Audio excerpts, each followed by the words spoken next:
जैसे मैंने आपको बताया, इंफ्रास्ट्रक्चर पहले आया हुआ है, रिहाइश और डेवलपमेंट अब आ रही है। इसके लिए मैं आपको बताऊंगा, गुड़गांव की मार्केट कभी भी पहले ऐसी नहीं थी। कमर्शियल में जो स्कीम्स हैं 12% 14%, ये स्कीम तो सारे डेवलपर कर रहे हैं। कमर्शियल गुड़गांव में आज भी खाली पड़े हैं। मतलब मुझे लगता है कि शायद ही 2-3 कमर्शियल चल रहे हो गुड़गांव में।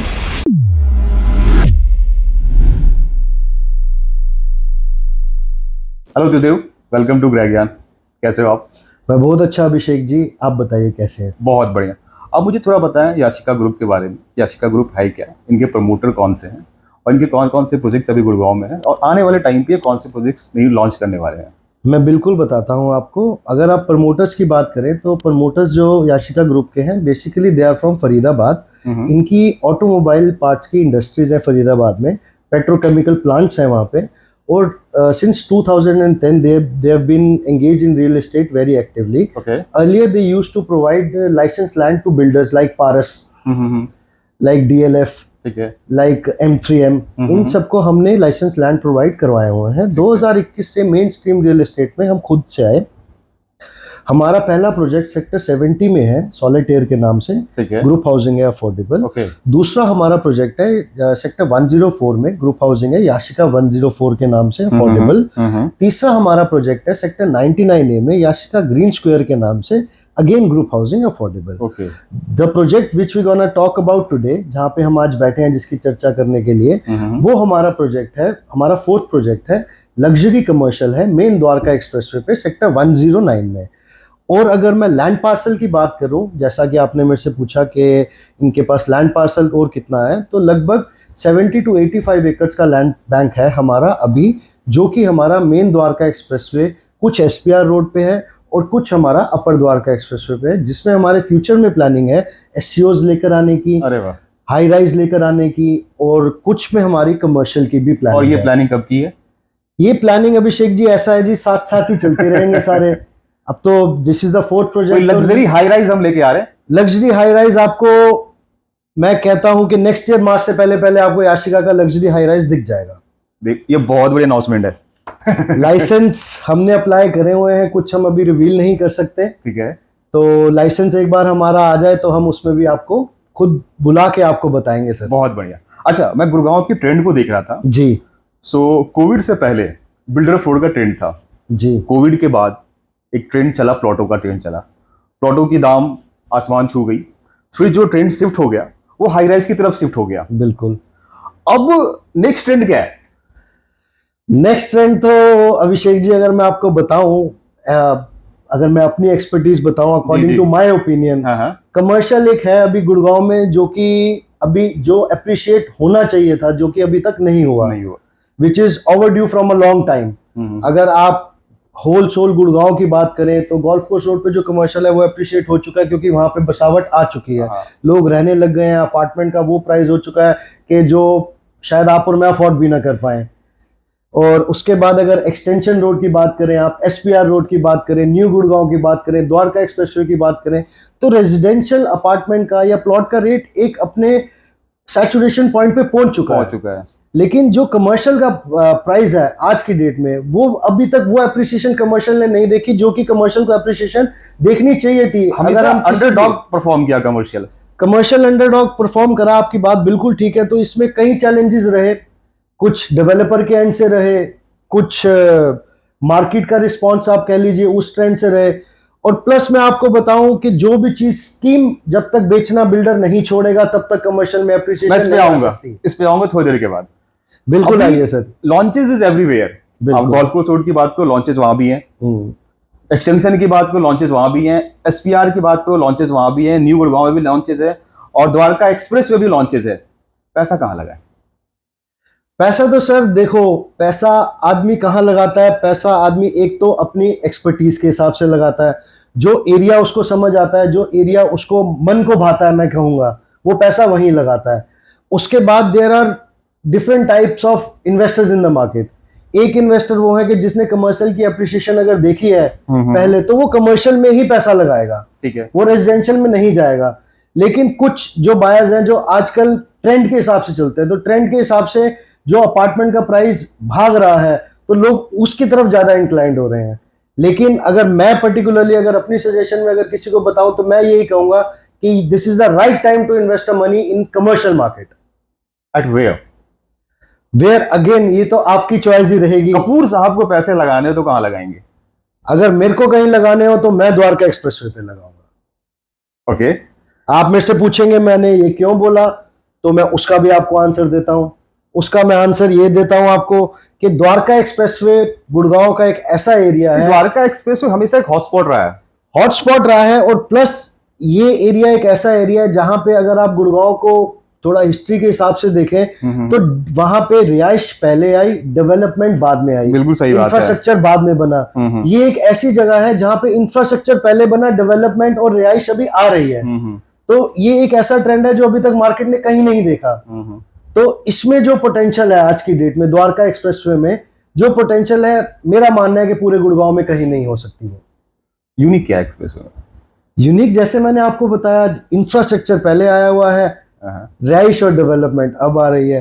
तो जब भी मोनोटोनी एक चीज टूटती है, जो कि पहला एक चीजें चलती आ रही हैं, तो इसमें आपको एक नई एप्रिसिएशन, नई ऊर्जा, नई चीजें आपको देखने की मिलेंगी। ठीक है। अब आपको मैं एक और एग्जांपल से समझाता हूं सर।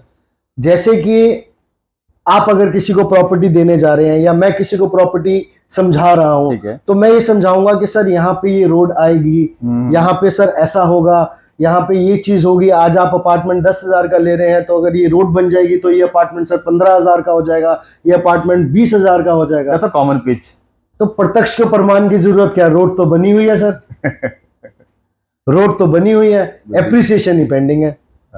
वो आ जाएगी, वो बिल्कुल आएगी सर। हम अभी कुछ देर पहले कमर्शियल की बात कर रहे थे, वापस उसमें आते हैं जी। कमर्शियल हमेशा से इन्वेस्टर का या एंड यूजर का फर्स्ट चॉइस नहीं रहा है। फर्स्ट चॉइस हमेशा प्लॉट रहा, या तो हाई राइज रहा, या तो फ्लोर्स रहा। ऐसा क्या रीजन रहा कि कमर्शियल हमेशा फर्स्ट चॉइस बन नहीं पाया, और ऐसा क्या करें कि कमर्शियल फर्स्ट चॉइस बने? सर इसके लिए मैं आपको बताऊंगा, गुड़गांव की मार्केट कभी भी पहले ऐसी नहीं थी। कमर्शियल आता था, कमर्शियल अपने मेरिट पे बिकता था, अपनी लोकेशन पे बिकता था, अपनी यूनिकनेस पे बिकता था, और अपने प्राइस पॉइंट पे बिकता था। लेकिन over the period of time Gurgaon में एक ट्रेंड शुरू हुआ रिटर्न वाला, कि एश्योर्ड रिटर्न, एश्योर्ड रेंटल। तो आज अगर मैं आपको प्रॉपर्टी बेच रहा हूं, मैं आपसे आज ही आपको जो मैंने रिटर्न देनी है, जो मैंने लीज देनी है, आपके पैसे घुमा के मैंने 6 साल आपको देने हैं। और उस हिसाब से फिर जब 6 साल बाद वो प्रॉपर्टी की अप्रिसिएशन होती है, तो जब मैंने आपको पहले बेची ही 10-15 हजार रुपए महंगी, तो 10-15 हजार ही तो अप्रिसिएशन होती है, वो तो वहीं कवर हो गया। तो ये बड़ा चैलेंज रहा सर गुड़गांव में कि कमर्शियल अपनी जगह वो बना नहीं पाया जो कमर्शियल की जगह होनी चाहिए थी। नंबर 1। नंबर 2, आपने मेरे को बोला कि कमर्शियल लोगों की फर्स्ट प्रेफरेंस क्यों नहीं है? कमर्शियल सर, अब जिन्होंने कमर्शियल में एप्रिसिएशन देखी है वो कमर्शियल में ही इन्वेस्ट करते हैं, वो रेजिडेंशियल में कहीं नहीं जाते। और उसके बाद आज भी अगर ये टूट जाए, ये चीज टूट जाए इन द सेंस मैं बोलना चाह रहा हूं कि अगर ये ब्रेक थ्रू हो के आगे जितने कमर्शियल आ रहे हैं रिटर्न्स पे ना बिके, वनीला पेमेंट प्लान पे बिके, तो आप देखिए कमर्शियल में कैसी अप्रिसिएशन आती है। और प्लस कमर्शियल बनाने का अब सबने इसको, बिल्डर का तो बिजनेस है ही कमर्शियल डेवलपमेंट बनाने का, लेकिन उसमें क्या करते हैं बिल्डर, एक साथ दुकानें इतनी सारी दे देते हैं एक ही कमर्शियल कम्युनिटी में कि वो कमर्शियल चलना एक तरह से इम्पॉसिबल हो जाता है। अब एक ही जंक में 1000 दुकानें होंगी, 1200 दुकानें होंगी, 1500 दुकानें होंगी, इतने तो अभिषेक जी ब्रांड्स ही नहीं है गुड़गांव में। आपने थोड़ी देर पहले वो स्कीम की बात की थी, मुझे लगता है स्कीम 12% नहीं चाहिए, स्कीम एक अच्छा पेमेंट प्लान होना चाहिए।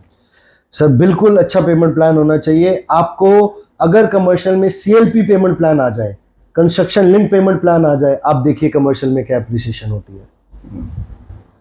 कोई रेजिडेंशियल की तरफ इंक्लाइंड ही नहीं होगा इन्वेस्टर। रेजिडेंशियल शुरू से जो हमेशा रहा वो एंड यूजर का प्रोडक्ट रहा, वो कभी इन्वेस्टमेंट का पॉइंट होता ही नहीं था। इन्वेस्टमेंट होती थी कमर्शियल में, इन्वेस्टमेंट होती थी प्लॉट में, लेकिन over the period of time सब लोग अपार्टमेंट की तरफ भागे, तो उसका प्राइस भी ऐसा इंक्रीज हो गया। जबकि मेरा मानना यह है इट्स अ बबल बस्ट, आज नहीं तो कल ये प्राइस करेक्ट होगा ही होगा। बिल्कुल सही बात है जी अभिषेक। तो कमर्शियल में जो स्कीम्स हैं 12%, 14%, ये स्कीम तो सारे डेवलपर कर रहे हैं। सर यही तो कारण है कि प्रॉपर्टी अप्रिशिएट नहीं हो रही। पर मुझे लगता है कस्टमर भी इस स्कीम में इंटरेस्टेड है, सिर्फ डेवलपर की तरफ उंगली उठाना देखो वो सही नहीं है, कस्टमर्स भी देखते हैं कि स्कीम कहाँ है हमारे पास। सर मार्केट हमेशा जब चलती है ना, मार्केट ट्रेंड पे चलती है।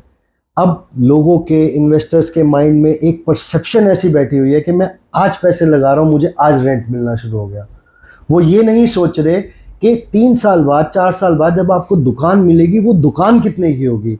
आप दुकान में पैसा लगा रहे हैं। अब कहीं ना कहीं ये कमर्शियल मार्केट को सारे डेवलपर्स ने, मैं ये नहीं कह रहा कि ये गलत है या वो गलत है, ठीक है, हाँ। मैं ये कह रहा हूँ कि कमर्शियल मार्केट को ना एक प्रोडक्ट ना बना के ये एक फाइनेंशियल टूल बना दिया गया है। बिल्कुल सही बात है। जहां पे आप जो है investment starts from 1 CR get 12% return from day one. जब बना ही नहीं, जब जो चीज आई ही नहीं, वो सामने है ही नहीं, तो आप कहां से उसका किराया दे दोगे? आज आप दुकान लेने जाते हो, दुकान देखोगे, दुकान को ताला लगाओगे, तभी तो उसका किराया लोगे, तभी तो किराए पे चढ़ाओगे। जो चीज बनी नहीं उसका किराया किस बात का? ये आप लोग दे रहे हो ना? सर हम दे रहे हैं, बिल्कुल दे रहे हैं, लेकिन कुछ बिल्डर्स हैं जो नहीं दे रहे और उनके प्रोजेक्ट चल रहे हैं। याशिका नहीं दे रहा है, याशिका नहीं दे रहा। सर कमर्शियल गुड़गांव में आज भी खाली पड़े हैं। मतलब मुझे लगता है कि शायद ये 2-3 कमर्शियल चल रहे हो गुड़गांव में। मैक्सिमम कमर्शियल बनते हैं, रिटर्न बांटते हैं, कमर्शियल बिक जाता है, एट लास्ट इन्वेस्टर की दुकान खाली रहती है। मेजर कमर्शियल आज खाली पड़ा है, कमर्शियल पे सक्सेस रेट 0। सर उसका अगेन एक बहुत बड़ा कारण है, जो कि मैंने आपको पहले बताया कि एक कमर्शियल कॉलोनी जब डेवलप्ड होती है, उसमें सर दुकानें एक बल्क में 1200 दुकानें, 1500 दुकानें, 1800 दुकानें, 1100 दुकानें, इतने ब्रांड्स नहीं आ सकते। दूसरा सबसे बड़ा जो कमर्शियल का चैलेंज है कि फ्रंट की शॉप तो सारी डबल हाइटेड होती हैं, पीछे की शॉप बिल्डर अपनी FAR को कंज्यूम करने के लिए, बिल्डर अपनी चीज़ों को पूरा करने के लिए वो इतनी सारी दुकानें एक साथ दे देता है कि वो दुकानें चल ही नहीं सकती। सर आई रियली अप्रिशिएट कि आप टेबल के उस तरफ बैठ के इतनी बातें कर रहे हो। सर सच बोलना है, सच ही बोल रहे हैं सर। बहुत बढ़िया। अच्छा, फिर कमर्शियल की बात कर रहे हैं जी। आप कह रहे हैं, आप सहमत भी हो रहे हैं कि सारा कमर्शियल फ्लॉप है, बिल्डर कमर्शियल लॉन्च कर रहे हैं, चला नहीं पा रहे। याशिका ऐसा अलग क्या कर रही है फिर? सर याशिका अलग कैसा कर रही है कि हमने ये प्रोजेक्ट, मेरा रेरा इस प्रोजेक्ट का आया था 2022 में, ठीक है, 23 टू बी प्रिसाइज, दिसंबर मतलब फेब 23 में हमारा रेरा आ गया था। लेकिन हमने क्या करा कि हमने रेरा आने के बाद से ही एकदम से बेचना नहीं शुरू करा सर। हमने कमर्शियल को पूरा गुड़गांव को स्टडी करा, कमर्शियल के चैलेंजेस समझे, कमर्शियल में क्या क्या प्रॉब्लम होती है इन्वेस्टर्स को, क्या क्या प्रॉब्लम होती है ब्रांड्स को, कि वो लीज क्यों नहीं होते। आपका भी क्वेश्चन था मेरे से, अभी मैं उसका जवाब आपको अच्छे से दूंगा कि आपका भी क्वेश्चन था मेरे से कि कमर्शियल क्यों नहीं चलता। जी। तो हमने ये स्टडी करी सर। हमने पूरी स्टडी करने के बाद हमने अपने प्रोजेक्ट को ऐसा डिजाइन करा है कि ये प्रोजेक्ट अपने मेरिट पे चलेगा। ऐसा क्या डिजाइन किया? अब मैं उस पर भी आता हूँ सर। अब यूजुअली कमर्शियल में सबसे बड़ा चैलेंज क्या है? डेवलपर, कोई भी डेवलपर हो, आई वोंट नेम एनीवन, ठीक है, फ्रंट की रोड फेसिंग शॉप्स जो होती हैं, चाहे वो एक्सटेंशन रोड हो, चाहे वो SPR रोड हो, चाहे वो न्यू गुड़गांव हो, चाहे वो द्वारका एक्सप्रेस हो, ठीक है, फ्रंट की शॉप तो सारे बिल्डर डबल हाइट दे देते हैं मैक्सिमम, ठीक है, जो कि आगे चल के रेंट पे भी चढ़ जाती है। Reason only because of visibility, easily lease out हो जाती है विजिबिलिटी। लेकिन जो पीछे की दुकानें हैं उसका ना चलने का सबसे बड़ा कारण ये है सर, सीलिंग हाइट।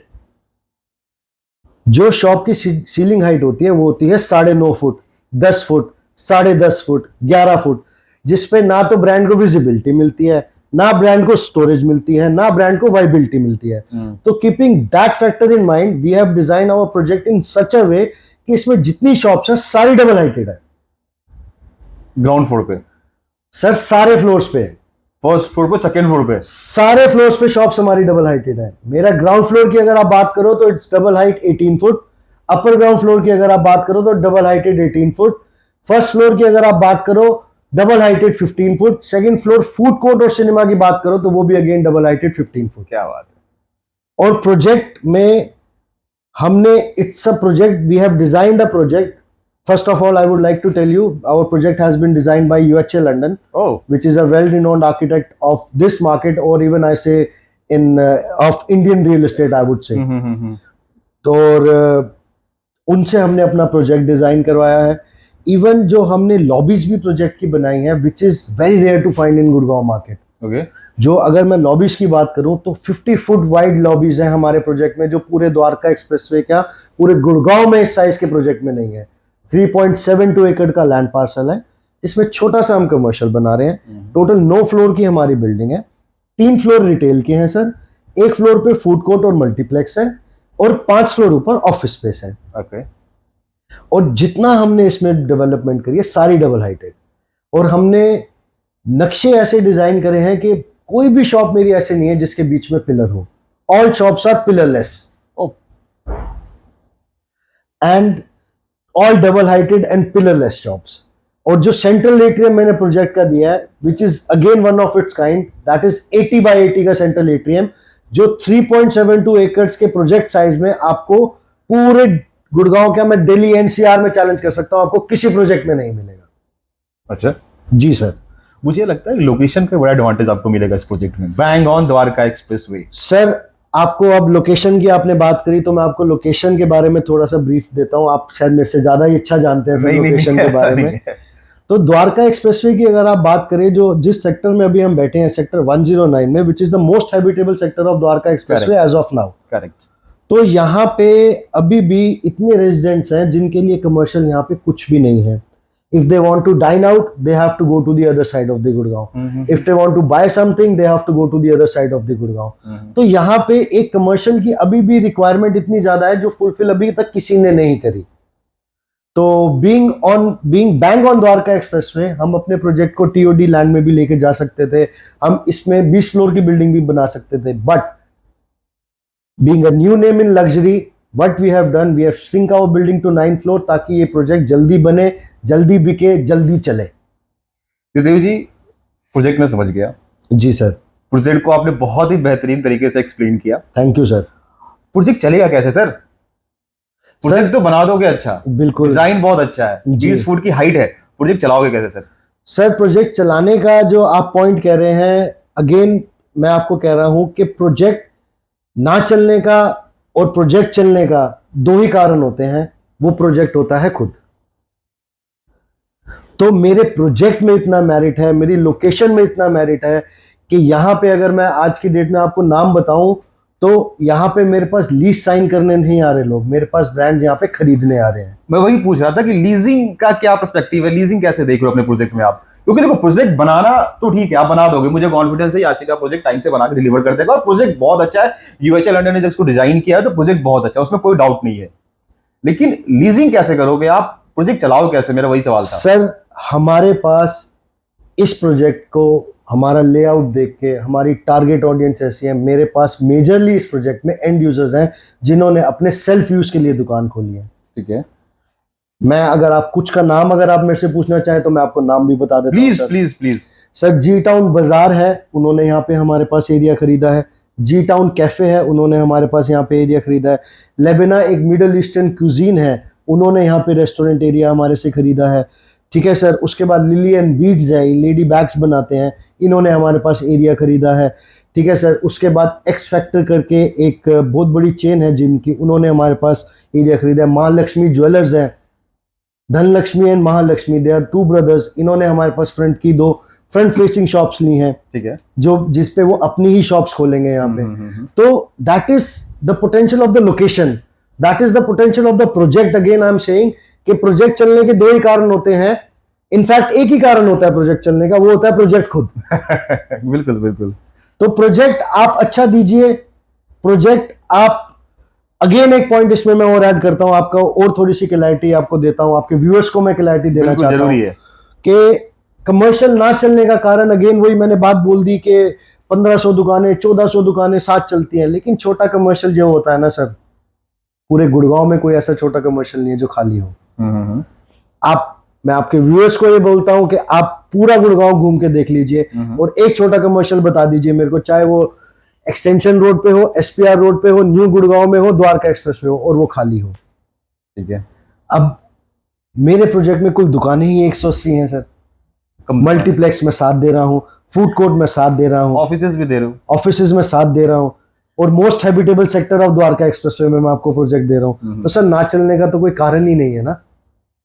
कमर्शियल की आरओआई को लेके एक बड़ा कंफ्यूजन है जी, आप वो क्लियर करें कि एक्चुअल कमर्शियल पे आरओआई कितनी होती है। सर एक्चुअल जो कमर्शियल पे आरओआई होती है वो आपकी 4 से सिर्फ 6% होती है। जो कस्टमर 7% और 8% की आरओआई देख रहे हैं उनके लिए क्या मैसेज है?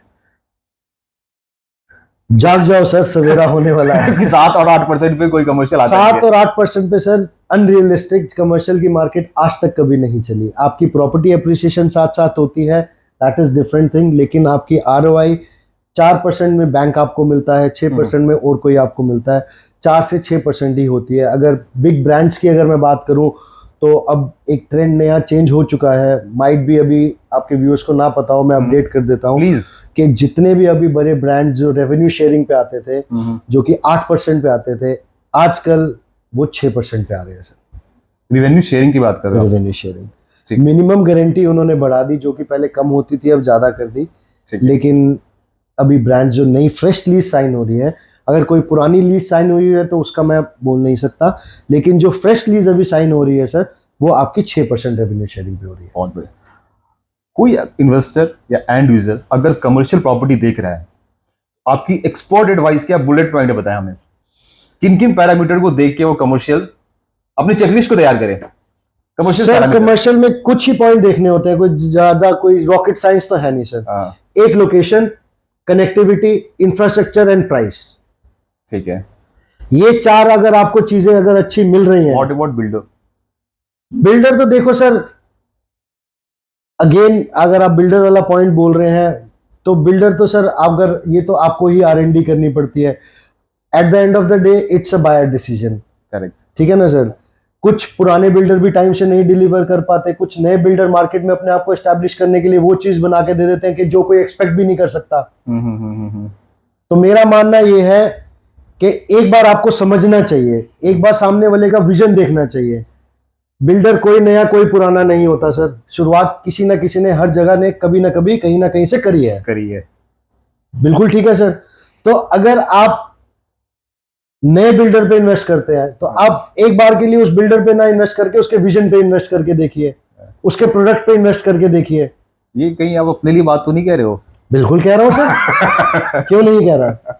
Being a new name in luxury, अभी तक अगर मैं आपको चलो आपको अपने प्रोजेक्ट के पे थोड़ा सा इंसाइट दे देता हूं, अभी तक हमने इसकी मार्केटिंग शुरू नहीं करी। बिकॉज हमारा मानना यह है कि आज जो हमारे साथ जुड़े तो उसको हम प्राइस ऐसा ऑफर कर देते हैं कि आपके व्यूअर्स को भी बताता हूं कि रेजिडेंशियल के रेट पे हम कमर्शियल दे देते हैं। ओके, तो उसको वो एप्रिसिएशन मिले कि जो अब अगर मैं मार्केटिंग में नहीं खर्च रहा तो वो मैं क्लाइंट को चाहता हूं कि वो एप्रिसिएशन मिले। और सिर्फ वर्ड ऑफ माउथ से ही सर मैं 60 से 70% प्रोजेक्ट बेच चुका हूं।